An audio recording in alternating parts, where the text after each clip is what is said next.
Hello and welcome to today's video. In this video we're going to be solving paper 1 multiple choice chemistry May-June 2012 variant 1-1 of the Cambridge A-level syllabus 9701. Okay, this is AS level syllabus.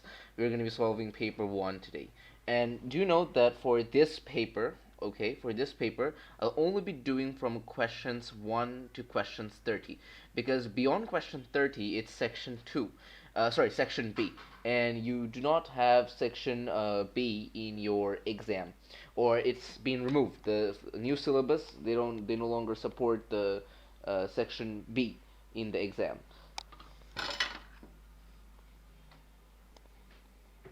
So since they no longer support section B, or they no longer have section B in the syllabus, we're no longer going to do it. Okay, so let's go and get started with the first question of this paper.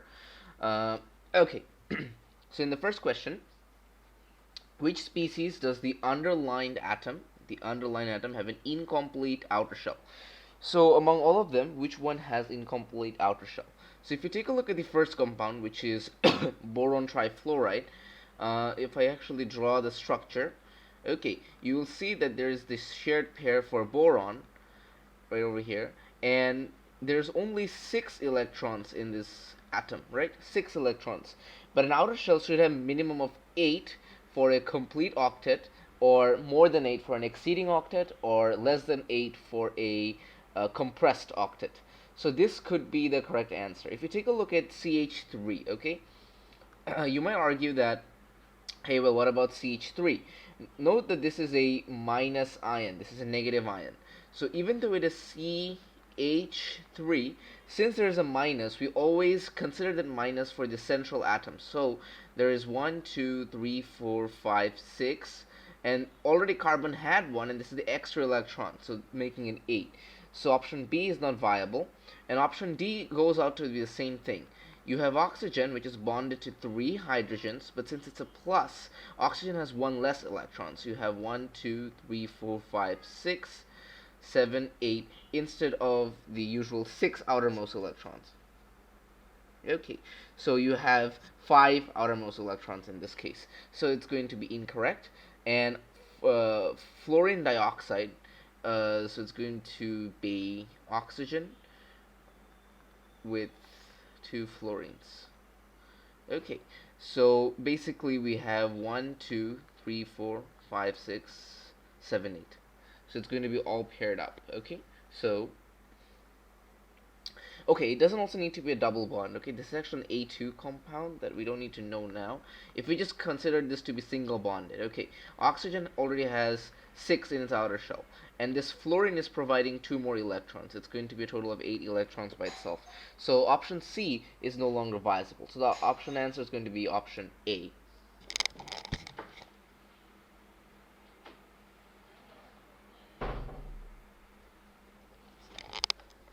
Moving on to the next question. Ammonia is manufactured by the Haber process of an exothermic reaction. Okay, so if we actually do it from our O levels, which we know that ammonia, the making of ammonia is Haber process, you should be knowing this equation by now. So the question says, which will not bring about a increase in the rate of the forward reaction. So we have to consider this word rate. That means anything that has really to do with the rate of the reaction should not be affected, or should not cause an effect on the rate. It may cause changes to the equilibrium concentration. Okay, so let's take a look. Decreasing the size of the catalyst pieces. So if you decrease the size, that means you are increasing surface area. So if you're increasing surface area, you're also increasing the rate of reaction. So you're actually bothering with the rate. Next is increasing pressure. So if you increase the pressure, more molecules clump together, or more molecules come closer together, and when they're closer, the rate also increases. That means option A and option B is not feasible. And again, increasing the temperature, more successful collisions, which also in turn increases the rate of the reaction. If you take a look at option D, removing ammonia from when it's formed, then the rate of reaction is unaffected, but only the yield of ammonia will increase for the final option. So yes, if we change yield, that's not an issue according to the question, but we don't need to change the rate. So the answer is going to be D. Okay, so let's move on to the next question. The equation for the reaction is shown.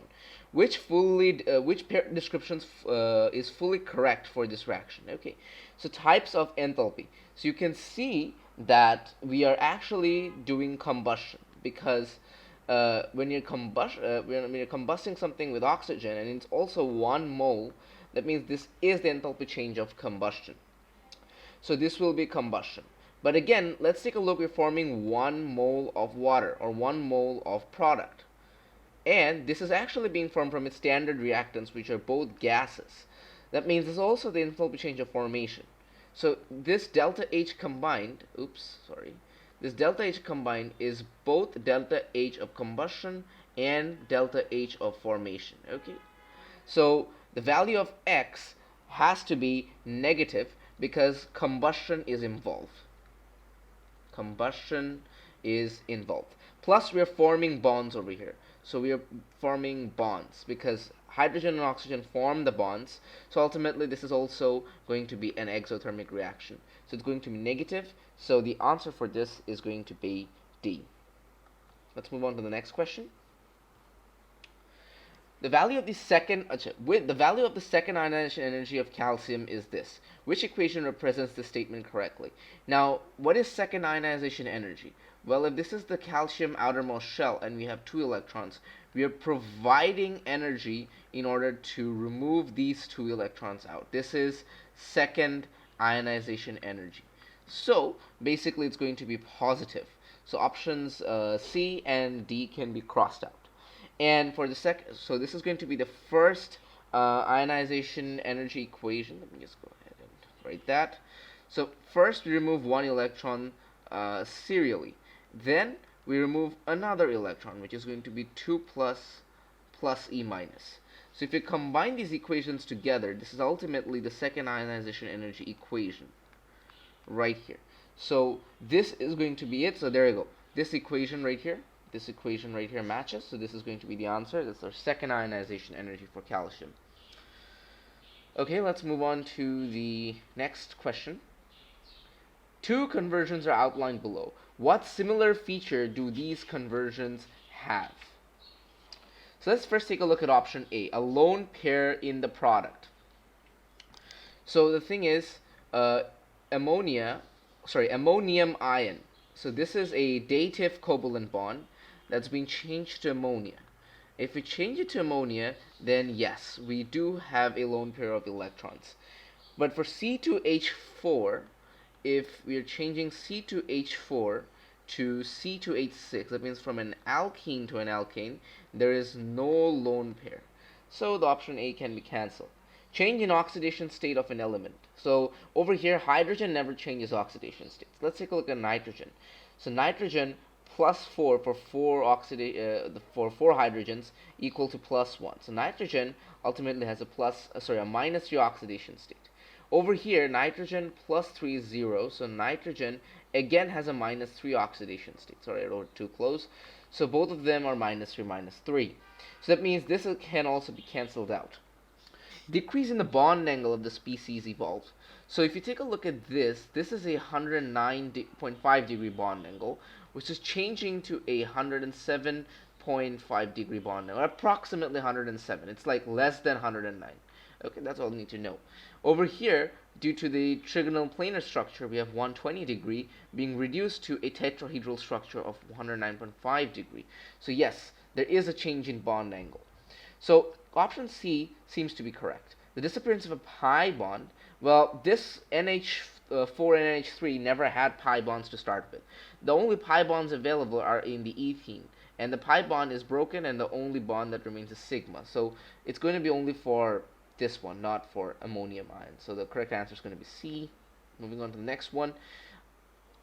The use of data booklet is relevant. Okay, so the gas law can be summarized according to the following equation. So the mass of ethene gas, which is basically C2H4, is given for a pressure, for a temperature, what is going to be the volume. So we know that pressure times volume is N, molar gas constant, times temperature. So we need to find out the volume. So it's going to be PV nRT by V.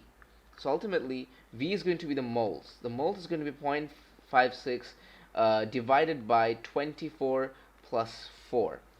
So this comes out to be 0.02 moles of the gas. So 0.02 times 8.31. This is going to be the constant because this is always the constant. And you'll also be given this value if you forget it. 30 plus 273. This is the method for converting something into kelvins. So we just do it. 303 divided by, the pressure is given in kilopascals, so we just convert it to pascals. And ultimately, the volume comes out to be around 493.7 cm cubes. Initially, with this formula, you're going to be getting the answer 4.93 into 10 to the power of minus 4 meter cube. You need to convert it to cm cube by multiplying it with 100 cube. Okay, so don't forget that. So now 494, this is going to be the answer. Sorry. Okay, let's move on to the next question. Propanone has a molecular formula of this. The enthalpy change, okay, so we have 3 enthalpy change data using it, and you have to find out the enthalpy change of formation of propanone. Now do know that for this sort of a question, it's best to use a Hess cycle. Or in a way, you have to use a Hess cycle. So let's first try to write the formation of propanone. Okay, these are the compounds that form propanone, which is C3H6O. So we need 3 moles of carbon, 3 moles of hydrogen, and a half a mole of oxygen for this to be exactly 1 mole. Okay, so if you use the box method, obviously, this is going to be the first box, this is going to be the second box, and over here, these are the combustion products, which is forming carbon dioxide and water. So the combustion, so remember, the delta H standard enthalpy change of combustion is only for 1 mole of reactants. Okay, so this all had to be 1 moles for it to be standard enthalpy change of combustion. But over here, we can see 3 moles of carbon is burning, but we have been given the change of combustion. So we need to go ahead and multiply 3 because combustion is always 1 mole. So if that's for 1 mole, then for 3 moles you just have to multiply. Plus, again, the combustion of hydrogen is given, which is again for only 1 moles, but we need to multiply it with 3 because if it's for 1 mole, then we need to multiply with 3 to get the value. This is standard enthalpy change of formation that we're trying to figure out, and propanone, which is already 1 mole, is going to be giving us a value of 1786. So the equation that turns out to be is going to be delta H formation of propanone plus minus 1786 is equal to, this is by the 1, sorry for my crappy handwriting, we have minus 394 times 3 plus minus 286 times 3, and delta H formation is basically 1786 minus 394 times 3 minus 286 times 3. This will ultimately give you a value of minus 254. So this is going to be your answer, C. Moving on to the next question, under which set of conditions the gas most likely to behave ideally? So they must have low intermolecular forces. They must have high temperature to achieve this, because then the gases kind of move apart from each other more often. They're more farther apart from each other when the temperature is high, and to abide it more, we must also have low pressure, because if there's low pressure, there's more room for the gases to flow. So they're going to be farther apart from each other. They're going to have a low intermolecular forces, and to achieve low intermolecular forces, they must be far apart from each other, and these two conditions will allow the gases to move far apart from each other. So the pressure must be low and the temperature must be high. So for option number 8, the option B is going to be your answer. Okay, so let's go ahead and move on to the next question. Okay, so question 9 says 2 moles of compound P were placed in a vessel. The compound P was partly decomposed by heating. A dynamic equilibrium between chemicals P, Q, and R was established. Okay, so it's something like this, where you have P, you can look at it from all these equations over here, where you have P and it dissociates to Q and R. Okay, this is something like this, and initially you are given 2 moles of this because this only exists in the reaction mixture. Okay, and the part to decompose on heating, a dynamic equilibrium between the two was formed. At equilibrium, X mole of R were present and the total number of moles. So total number of moles present was this. So which is the reaction for the equilibrium? So this was actually one of the trickiest questions of this paper. So let's go ahead and try to use an ICE table where you have initial moles, change of moles, which is C, and E is equilibrium moles. Okay, this is called the ICE table, or at least I like to call it the ICE table. So you have got P, Q, and R.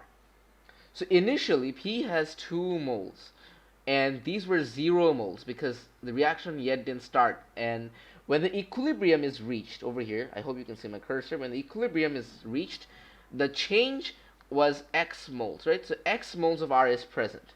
So since there's exactly 0 moles of Q and R, the change in moles of R is also going to be X moles, right? So now we have to deduce everything using this. So let's go and take a look at option A over here, where you have a ratio of 2:1 between R and Q. So if R is changing by X moles, what's going to be the moles for Q, or the change of moles for Q? It's basically going to be 2X. So 2X mole. Okay, that's the change. So we again have 2X mole. R and P are in a 1:1 ratio in this case. So if they're in 1:1 ratio, the change in mole is again X. So it's basically 2 minus X moles. Over here it's going to be negative. So if you add these up, okay, if you add these up, ultimately X vanishes and you have 4 moles of total product. That's not the answer, right? So option A can be eliminated. So let's take a look at the next one. I'm going to erase all this and only work with the viable or known information. So we have change in mole as X moles, alright? So for option B, R and Q is again in a 2:1 ratio. So if R is changed by X moles, then Q is going to be changed by 2X moles. So plus 2X mole. So it's plus 2X mole. Now again, R and P are again in a 2:1 ratio. So basically, if R is changing by X mole, then what's going to be P's change? It's going to be by, it's basically with same as Q, is going to be by 2X moles. So there is a minus 2X moles, or not just minus 2, sorry. The change is minus 2X moles. So basically it's 2 minus 2X mole. So if we add the total mole of this one, which is 2 minus 2X plus 2X plus X, it's going to be basically 2 plus 3X minus 2X, which is basically going to be 2 plus X moles, right? If you just add all of these up, the total moles, if you just add these, this matches with the question, which is 2 plus X, so the answer is going to be B. Now unfortunately, you have to do it for all of them. If your answer wasn't option B, you would have to done it with C, and if it was D, then in the exam you actually had to do it till D in order to get the answers. It's a pretty lengthy process. Okay, so the next question is, the oxide of titanium oxide is used as a whitener in toothpaste. It is obtained from the ore iron to titanate. What is the change, if any, in the oxidation number or oxidation state of titanium in this reaction? So from iron 2, we can say that iron 2 is basically in the oxidation state of plus 2. So from FeTiO3, iron is in plus 2, plus titanium, which we don't know, plus minus 3 times 2, which is going to give us a 0 in a compound. So this is titanium, minus 6 is equal to 0. So titanium is going to be plus 4. If you take a look at titanium oxide, which is going to be Ti plus minus 2 times 2, which is going to be equal to 0. So titanium is again going to be plus 4. So over here, there is no change in the oxidation state. So there's no change in the oxidation number. Moving on to the next question. Okay, so this question is basically electrolysis. And electrolysis has been omitted from the syllabus, at least for the AS level. You're going to be facing electrolysis on your A2 level. So we're going to be moving on to the next question. Okay. So for the next question, aluminum chloride catalyzes certain reactions by forming carbocations with chloroalkanes as shown. Okay, which property makes this reaction possible? So aluminum chloride exists as a dimer, dialuminum hexachloride in the vapor. So this is not an explanation for the reaction possibility. If you take a look at this reaction, it's actually occurring with AlCl3 itself. So A is not a correct option. So AlCl3 is a covalent molecule. That really doesn't explain why this would even react. So that's also not a viable option. The aluminum atom has an incomplete oxidative electron. So this actually explains it, because now you can see that extra chlorine is entering aluminum. So since aluminum has only 1, 2, 3, 4, 5, 6 electrons with itself, an extra chlorine is being added to the aluminum. So this chlorine forms a, let's just say, dative covalent bond, and thanks to these extra electrons, this has a negative charge, I guess. So this is a possible correct answer, because there is an extra space for a chlorine atom to come and join. The chlorine atom in the RCl has a vacant p orbital. No, the orbitals are actually filled because it's RCl. So it's actually already bonded, so it's not vacant. So the answer is going to be C. Okay. So this question does have a lot of information. So when the mineral was added to a Bunsen colorless gas, the term lime water milky was evolved. Okay, so a lime water milky test. Okay, this is a test for carbon dioxide gas, and the remaining solid was cooled and then added to aqueous hydrochloride. Okay, so first let's take a look at this compound. This only has CaCO3. So if you actually heat it in Bunsen burner, it's going to be calcium oxide plus CO2, which satisfies our first point. But if you further heat calcium oxide, you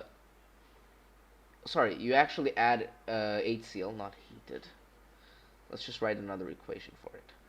So if you add calcium oxide to HCl, you will be forming calcium chloride and water. You're not going to be forming an effervescent, so this is not a viable option. If you go for this entire molecule, which is MgCO3 dot MgOH2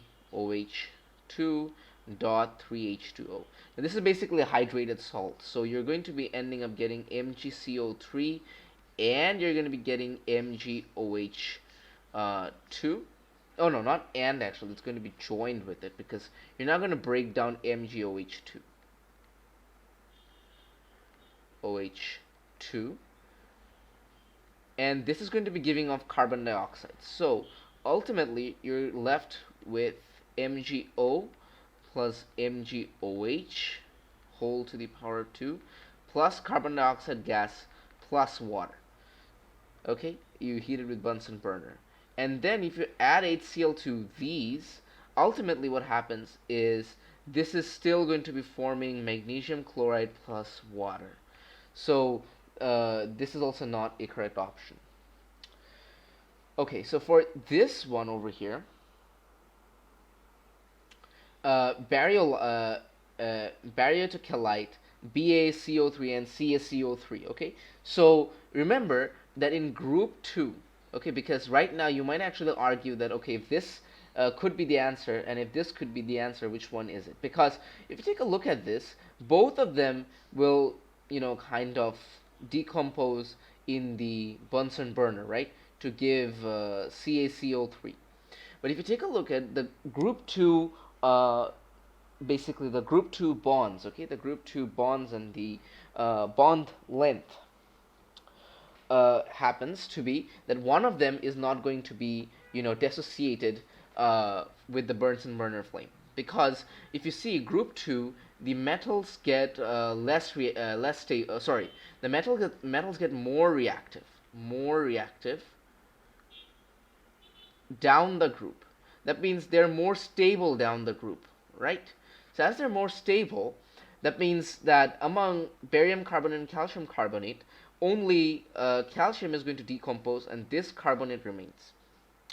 And from over here, magnesium carbonate is going to decompose, but this remains. But the key to this question is going to be this specific word, vigorous effervescence. Okay, so you're observing vigorous effervescence.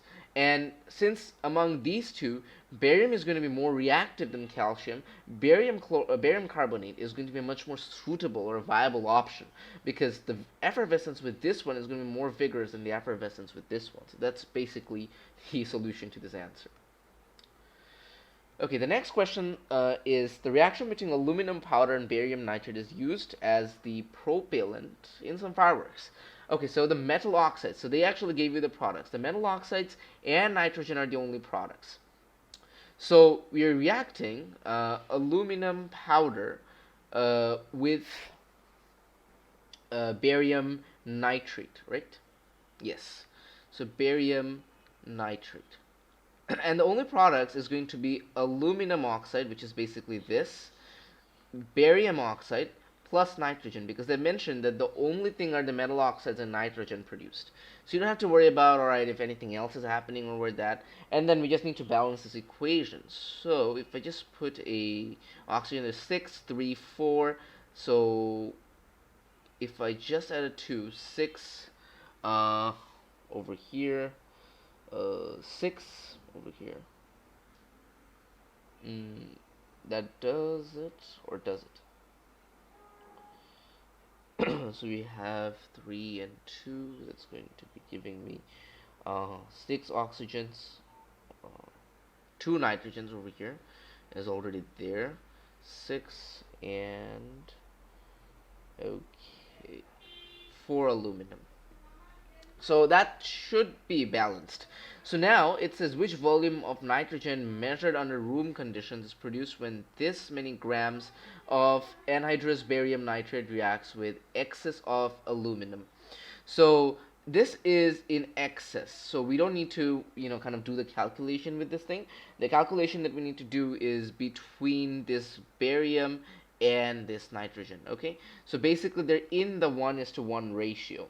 So the basic moles of this thing is going to be 0.783 divided by the total MR, which is going to be 137.3 plus 28 plus 6 times 16. I'm pretty much out of space. So the moles that comes out to be is going to be around 261 divided by 87100 moles. I'm keeping this in fractions is because it's going to be giving me a much more accurate value in my calculation. So ultimately, the volume is basically going to be moles times 24. So it's going to be the moles times 24 times 1000, because this gives me in dn cube, and I need my answer in cm cube. Let me just move it. So I am going to be getting this in cm cube, so I have to multiply it. If I do multiply it, the answer somewhat comes out to be 71.9 cm cube. Now, if you take a look at your options, you do have 72 here, so this can be approximately written as 72 cm cubes, so the answer is going to be B, which is 72 cm cubes. Okay, let's move on to the next question. Oxides, barium oxide, calcium oxide, magnesium oxide, and strontium oxide all produce alkaline solutions when added to water. Which oxide produces the saturated substance with the highest pH value? By highest pH, they actually mean most reactive, or most dissociation, so most reactive. Now we do know that hydroxide solubility, so this is actually a fact that you actually need to learn when you're studying chemistry.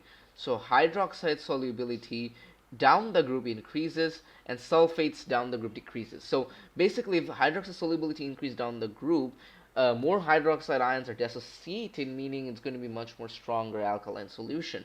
So among them, barium oxide is like the far bottom of the group, because it's going to be beryllium, magnesium, calcium, strontium, and it's going to be barium. So ultimately, A is going to be the correct option. Alright, moving on to the next question. In the treatment of domestic water supply, the chlorine is added to form HClO.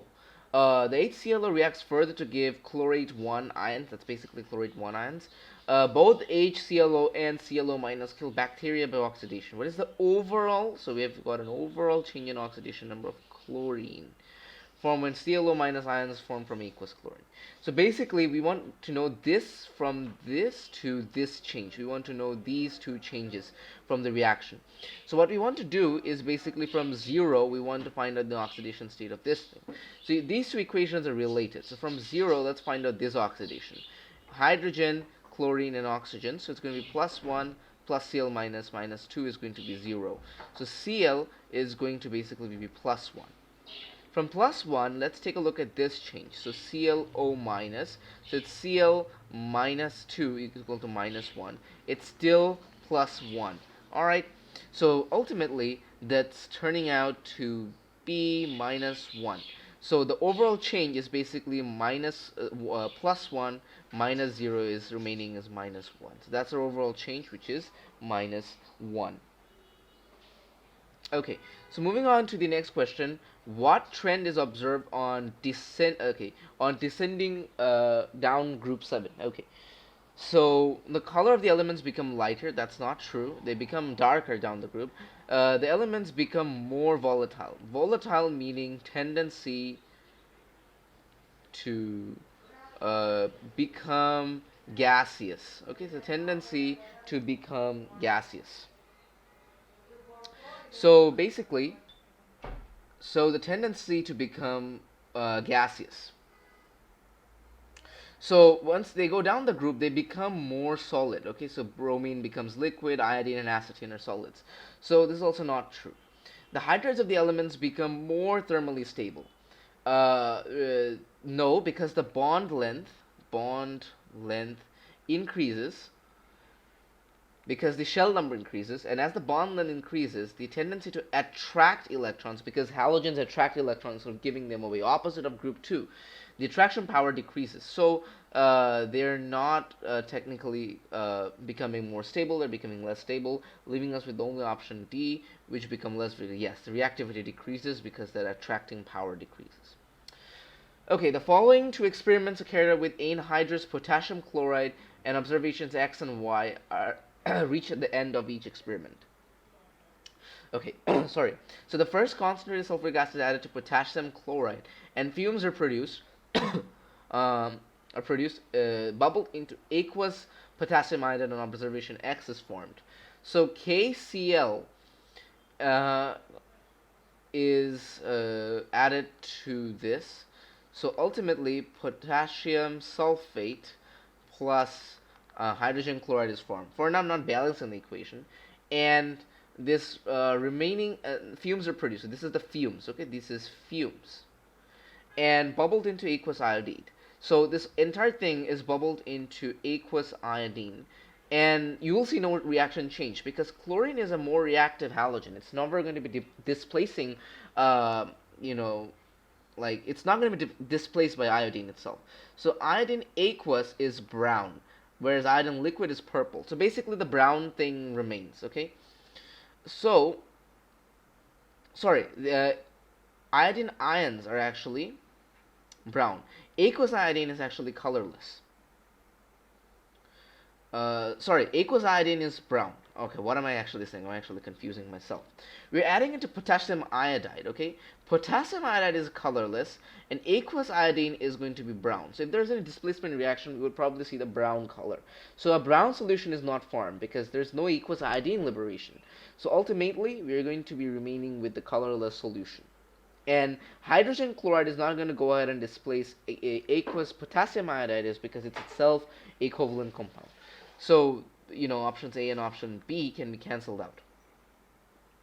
The potassium chloride is dissolved in aqueous ammonia and is then added to aqueous silver nitrate. Observation Y is formed. So KCl is now added to aqueous ammonia. Okay, and when you add it to aqueous ammonia, then an ammonium salt is going to be formed. Okay, so ammonium salt. And if you add this to potassium iodide, it's not going to have any reaction. So it's going to be basically no reaction. Only an ammonium salt plus an ammonia gas can react. At least that's what we know from our AS knowledge. So this is also going to be remaining colorless. So no color change. So ultimately, this is also going to be colorless solution and colorless solution, leaving us with the correct answer. That's going to be C.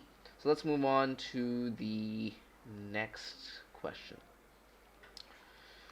Okay, so the next question says carbon monoxide, nitrogen monoxide, and sulfur dioxide may all be present in exhaust fume from a car engine. Which reaction concerning these compounds occur in the atmosphere? So you should know it by this point is that let's say you have carbon monoxide and you have nitrogen dioxide. Uh, this reaction occurs in car exhaust. Okay, so you must go ahead and ultimately know this reaction. So this is car exhaust. Car exhaust. So CO2, nitrogen is reduced by CO. This can be ignored. Okay, so again there is, oops, sorry, I made the line. Again, there's something involved with CO2, and for CO2 changes, it's always in a car engine. So this is also going to be incorrect because this is also related to car engine. Although we don't study the sulfur oxidation in a car engine, so but it's related with carbon dioxide, and we know that that's not going to be changing the atmosphere. So ultimately, the answer is going to be C, which is nitrogen is reduced by sulfur dioxide. Most schools or most books actually teach this reaction, so you should be knowing it by facts if you have studied the book. I think it's in the course book. Okay, so this part from 20 and onwards, I think is related with organic chemistry. Okay, so let's go and get started. Fumaric acid can be converted to oxaloacetic acid by a two-step process involving the intermediate stage Q. Each of these steps can be achieved in the laboratory by a single reagent. Okay, so we want something to be, oxidized and stuff like that. Okay, so we have a double bond in the middle. So what should be our initiative? First, we need to break this double bond, and then we need to get an intermediate Q that is able to form an acid. And an intermediate Q that can form an acid is basically an alcohol. So we need an alcohol. So the first thing looks like to be a halogenoalkane. And halogenoalkane will require another step. So first of all, we would be doing electrophilic addition. Then we would need to go ahead and do a nucleophilic substitution reaction with the halogenoalkane to attain that alcohol. And then we need to go ahead and oxidize it. So this is not possible. This is going to become a three-step reaction. So option A is going to be cancelled. Okay, if you take a look at option D, again you have an halogenoalkane over here, but we do have an alcohol here this time. So what we can actually go ahead and observe is that you're breaking the double bond over here, but how are you attaining an hydroxide ion over here directly? This is not possible because hydroxide ions won't, react directly. And even though, yes, they do actually react directly using electrophilic addition, you cannot add both of them together in electrophilic addition. You either have to add only this or this to the same carbon. So ultimately, B is also incorrect.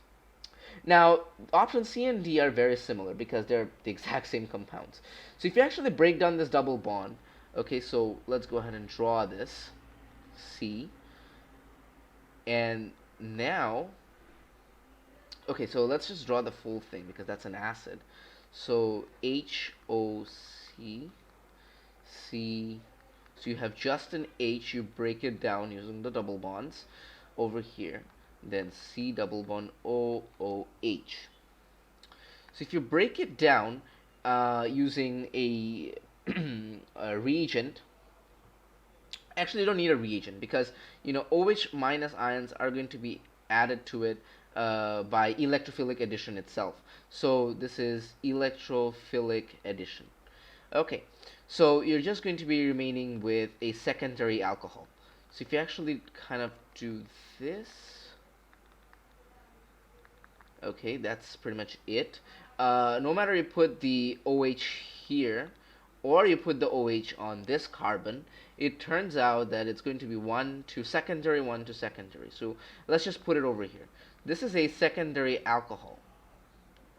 Now if you add Fehling solution to this thing, it's not going to work because if you add Fehling solution, yes, Fehling solution is an oxidizing agent, but it cannot further oxidize it. What's going to ultimately happen is this is going to turn into a ketone, and that's it. That's where the reaction will stop. It's no longer going to be formed into an acid. So we need to form an aldehyde. So what's going to happen is we add warm acidified K2O4. Fehling solution is not going to work because ultimately ketone is going to be formed and then no change is going to happen. Whereas if you add a warm acidified KMnO4 solution, then we do know that yes, it's going to be further oxidized. Once we add the warm acidified one, what's ultimately going to happen is, let me just move this. So if you add warm acidified, it's going to happen is this is going to form. It's first going to be forming the aldehyde. Okay, I know an aldehyde doesn't look like this, but just bear with me. And then thanks to the hot acidified one, which is also the cleavage reactions that we studied, back then when we were studying alkenes, it's going to ultimately form the acid because aldehydes can be further oxidized into acids. And warm acidified is going to be the reagent for that. Fehling solution is not going to work. So ultimately, D is going to be the answer for this question. An organic compound J reacts with sodium to produce an organic ion with a charge of -3. J reacts with sodium hydroxide to produce an organic ion with a charge of -1. Now, do know that the only organic compounds that react with sodium or its compound is going to be alcohols or acids. Okay. So we know that NaOH, this is only for acids. So there must be an acid group. So looks like all of the options do have an acid group over here. Oh no, this right over here does not seem to be having an acid group. So this is immediately cancelled out. So let's first take a look at option A. Okay, so this is going to be option A. We have C double bond O, C, and then you have an alcohol group. Then we have CH2, C double bond OOH. So if you are adding Na to this, okay, then what's going to happen is this. We're going to be having a O minus Na plus, O minus Na plus, and over here O minus Na plus. So we are indeed having 3 negative charges on adding Na. So that's true. But now what's going to happen is if you add NaOH, we're going to be adding a minus charge here and a minus charge here. This is something that we don't want because we're going to be having -2. So ultimately we can say that A can be cancelled as well. Now if you take a look at B, I'm not going to draw the entire structure now because I think you have an idea. Over here, this much over here, right here, is going to be showing me a minus charge. Okay, then this over here is going to be showing me a minus charge upon adding sodium only. Okay, so you're having a -2 charge. That's not true because with adding sodium only, we should have -3. So B is wrong. So ultimately, if you take a look at C, which has an acid group over here, CH, then again an acid group, C2, C double bond OH. So over here, upon adding sodium, I'm going to do it with red, you're going to have a minus charge here, minus charge here, minus charge here, which is -3. However, upon adding sodium hydroxide, you're only going to have a minus charge here, which is equal to -1, so which is true and according to the question. So ultimately, 21, that's going to be my answer. So let's go ahead and move on to the next question. Okay. So compound C is used in textile and leather processing. Okay. With starting materials on gentle heating, on a few drops of concentrated sulfuric acid generates compound C. Okay, so this is only a acid. So first let's take a look at the compound C. This right here is an ester functional group, an ester. Again, this right here, because it's COC and double bond O, is also an ester. So we basically need an acid plus alcohol. But the funny thing is, this is sorry, this is a cyclic compound. So since this is a cyclic compound, we need a compound that has both acid and alcohol in the same thing. So we have an acid and we have an alcohol that's in the same thing. But the problem is we have two ester groups. This only has one of them. So ultimately B is not going to be an answer. Okay, so over here we have C double OH, which is an acid group. We have this right over here, which also looks to be an ester, which could be, possible, and I'm going to show you how right now.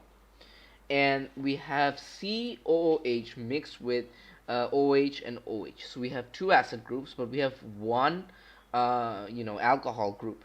So what's going to happen is that it's only going to form one ester linkage. We are not concerned with if it's going to form cyclic or not, but since it's just one, it's going to form one ester linkage. So D can be omitted. A can be omitted. So the only thing remaining is C. And the thing with C is, if you add concentrated sulfuric acid, that's actually a reagent we add to an alcohol to form it into an acid, and then forming it into an ester. That's actually a reagent. So you also need to learn this reagent when you're actually studying organic chemistry. So thanks to the reagent, this is converted to an ester. And this already is an ester that remains, and this is converted to an ester. So we have two ester groups. So that's how we recognize that yes, compound C can be formed because there's two ester groups. So we need two ester groups in the, reaction. Okay, how many isomeric esters have the molecular formula C4H8O2? So if you actually take a look, you can actually form an ester like this: 1, 2, 3, 4. This is one isomer. And with esters, you can basically form structural isomers. There's no other way, like there's no chiral, there's no optical isomers or geometric isomers with, esters. You can also form something like this, where the ester linkage is at the very first. It's like going to be propyl methanoate, if I'm not wrong. So this is going to be it. You can form the same thing, which is going to be methyl propanoate there. And you can also put, let's just say, let's think of another one.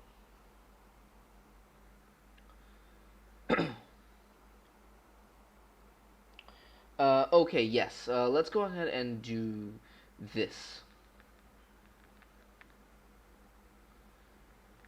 There you go. So we have this. These are the possible positions that form with the same molecular formula, and they all are esters themselves. So let's take a look at this. Can we branch it? So if you actually end up branching it, we're still going to be having a long chain like this, which is still 4 carbons. So there is no branching. So we cannot form branches. So ultimately, there should be only 4 structural isomers of the ester with the molecular formula of this, because there's no more branching possible. Which compound on reaction with hydrogen cyanide produces a compound with a chiral center? So if you take a look at this is a aldehyde. So yes, cyanide ions will react with this to form will form this via nucleophilic addition. This is a nucleophilic addition reaction, and yes, this is going to be a chiral center. So this is possibly the answer, but let's take a look at the others. So this is a ketone, and if you add hydrogen cyanide to it, this is again reacting with electrophilic addition. So this is going to form something like this, where you have OH on the top, CN on the bottom, CH2, CH3, and this is symmetrical. This is not a chiral center. Okay, so next we have CO2CH. This is an ester, and this will not go under electrophilic addition, meaning it will not react with cyanide ions. If you take a look at this, yes, this will be undergoing electrophilic addition. So it's basically the compound O, H, and H. So under electrophilic addition, this forms this compound, but this is not chiral because we have 2 hydrogens. So no. So the only option is going to be A, which forms a chiral carbon. So let's go and take a look at this. Which of these compounds can be oxidized by acidified dichromate solution and also gives a positive response to tolerance reagent? So Acidified dichromate means it can be oxidized, so can be oxidized. And by Toland's reagent, we mean that it needs to be an oops, wrote it wrong, aldehyde. So if you take a look at this, right here, compound W, this is a ketone, and ketones cannot be oxidized by dichromate. If you take a look at this, this is a aldehyde, and yes, with heat under reflux. Okay, when you're doing it with aldehyde, you really don't need any heat under reflux. You can just heat with dichromate solution. You will be oxidizing it into an acid or a carboxylic acid. And also, yes, X will give a positive with Toland's reagent. We're going to see a silver mirror forming. So X is one of the options. Now over here, this is a secondary alcohol. So as it's a secondary alcohol, this will be going ahead and reacting with dichromate, and this is directly going to be forming an acid. And if it directly forms an acid, because yes, it does form alcohol in the intermediate stage. Sorry, it does form an aldehyde. Sorry, an aldehyde. But the problem is going to be that when it's in the alcohol form, it's not going to give any positive reaction with Toland's reagent. Because ultimately, if it is even oxidized, it's going to be formed to a ketone. And since it's a degree 2 alcohol, acidified dichromate will turn it into a ketone. It's not going to be turning it into an acid, or neither an aldehyde in the mean process. So that means it's a ketone, so it does not give positive results with Toland's reagent. So Y is also cancelled. For Z, yes, this is an aldehyde. So this will give positive with Toland's. This can also be oxidized to form an acid, so Z is also a correct option. So X and Z. Okay, so that's going to be my answer. Okay, next is, in the presence of a halogen organic compound mediated by warming with an compound of aqueous silver nitrate. So aqueous silver nitrate, which would produce the precipitate the quickest? It's going to be the easiest bond to break.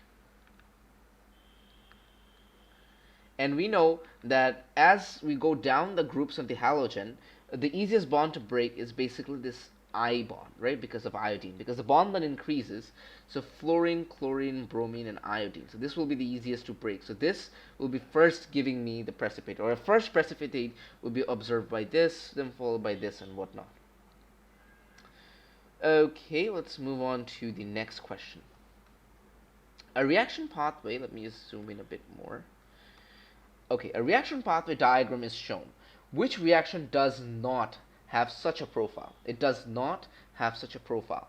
So if you take a look at this, this is a two-step reaction, right? This is two-step. So if you're adding CH3CHO and hydrogen cyanide, what is happening is nucleophilic addition. So this right over here, this is nucleophilic addition. And yes, this does have an intermediate that looks something like this, where there's an O negative and cyanide ion attached. So this is the intermediate. So this does have an intermediate, so this is possible. Like, this is the graph for it, it is possible. So let's move down. So C to H5Br NaOH is forming OH plus NaBr. This is oh no, this is, okay, no, this is a halogenoalkane. That means this is something like CHBr, yes, CHBr. Because if it was branched, it would be something like this. So this is basically SN1 nucleophilic substitution. This is two-step. Because why is it SN1? Because this is a primary halogenoalkane. This is degree 1 halogenoalkane. So this is possible. Okay, let's take a look at this one because it's easy. This is going to be electrophilic addition. Electrophilic addition. And yes, this does have a carbocation intermediate stage. So it's going to be something like this. Sorry, my thing is, this is positively charged. So that's your carbocation intermediate stage where another electrophile kind of attacks this. So, sorry, not an electrophile, a nucleophile attacks this. So D is also cancelled. And if you take a look at this one, this is basically C bonded to CH3, CH3, CH3B, sorry, branched. This is a degree 3 halogenoalkane. Halogenoalkane. This is degree 3. Oh, sorry. I think I made a mistake over here. This is a primary halogenalkane. So this will actually undergo SN2 mechanism. And that's one step. So this is not possible. But this is a tertiary halogenalkane because it's degree 3. This will undergo SN1 mechanism, which is 2-step. So this is also possible. So the answer for this one is going to be B. I'm really sorry I actually messed the thing up. When it's a degree 1 halogen alkane, we know that you have to put a 2 here. That means it's an SN2 reaction. An SN2 reaction is a one-step mechanism. This is a spontaneous nucleophilic addition where this and the nucleophile is attacking at the same time, which does not produce an intermediate but does produce a transition state. So that's going to be the answer B. The depletion of the ozone layer on the upper atmosphere are natural protection from harmful UV light, which combine with the most depletion of the ozone layer. So we learned it. This is basically nothing but CFC, which is chlorofluorocarbons. And that's basically option A. It's a fact, so that's going to be your answer. But you can also come across it something like, okay, a chlorine-free radical will be formed from this and stuff like that. But basically, CFC is something that causes the most depletion. Waste statement does not correctly describe the polymer PVC. Combustion of PVC waste products is a highly acidic gas. Yes, carbon dioxide produced, it is a highly acidic gas. So it's a correct thing. So it's not going to be A. PVC molecules are saturated. Yes, they are because they're polymers with hydrogen and chlorine, like that. So it's saturated. The empirical formula of PVC is the same as the empirical formula of the monomer. So if you take just one of this, okay, the empirical formula just turns out to be CHCl, If it's the monomer, it's exactly the same thing. There's just a double bond in that. So the empirical formula is ultimately going to be the same. And there's this N, so there's a ratio between them. So it's pretty much the same. So the thing that remains is D, which is this. No, this is not a repeating unit. Our repeating unit is just this one. So it should have been like this. This is a repeating unit, not two of them. So this is wrong. So that kind of ends us with this paper. Please do note that if you are trying to study section B, that's totally fine, but I'm not going to do this for this video because section B is no longer in the syllabus, or this type of questions is no longer tested on your exam. So that's going to be pretty much it for today's video. Hopefully we'll catch up in another A-level pepper video pretty soon. Till then, see you.